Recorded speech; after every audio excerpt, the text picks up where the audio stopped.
Hey, this is Chris. In town this morning, going to the drugstore to get some alcohol. No, not that kind of alcohol. Getting some 90% isopropyl alcohol.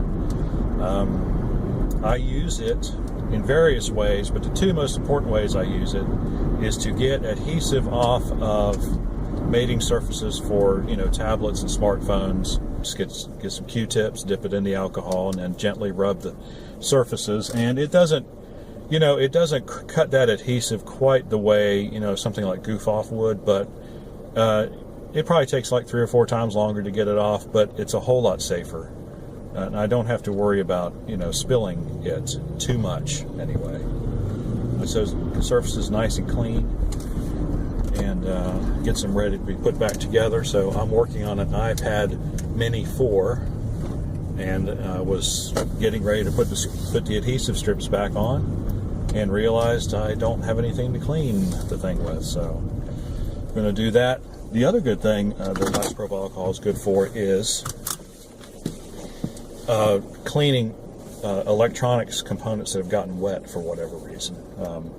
You can't use it on a screen, of course, and you don't want to clean an electronic component when it's still hooked up to power. But as long as that, like the motherboard on your tablet or the motherboard inside your smartphone, or even I've even done actual motherboards from desktop computers too.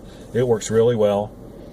It works better if you can take the electronic circuit board out of the device. That way you can get to all of it, but you just take it out, you take a toothbrush, you dip it in the alcohol, and you just scrub it off. just like you would clean anything else, just like you would be doing dishes, except you're using alcohol.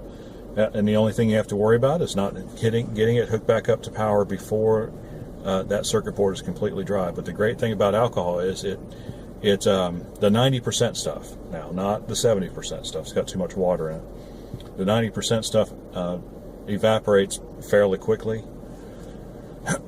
And the other good thing about alcohol is that if there is water up underneath, little circuit, like a capacitor or something like that, alcohol, well, if you don't know, I'll let you know, alcohol and water are miscible, and so they mix perfectly with each other, which is why, alcoholic drinks work so well, and they don't separate, into a layer of alcohol and a layer of water.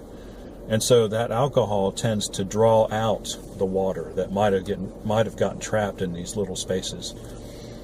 And so that helps ultimately when the alcohol evaporates. That's what dries out everything. And then, of course, if you want to be extra careful, you can let that component sit for a while, maybe a few hours. You can hit it with a heat gun as long as you're careful.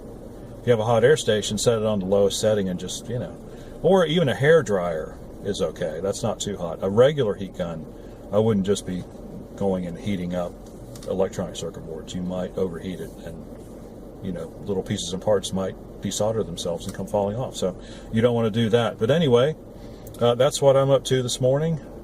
I've got that. I've got the iPhone. So I've got the iPad Mini. I've got the iPhone, and I've got a service call to hook up a printer that's not wireless, but we're going to wire it in and use it as a network printer anyway. So that'll be fun. I've already done a little intro video on that, so I'll let you know how that went on the next one. If you have any questions or comments, please do so in the section below. Please like and subscribe. We appreciate it when you do, and we will see you on the next one.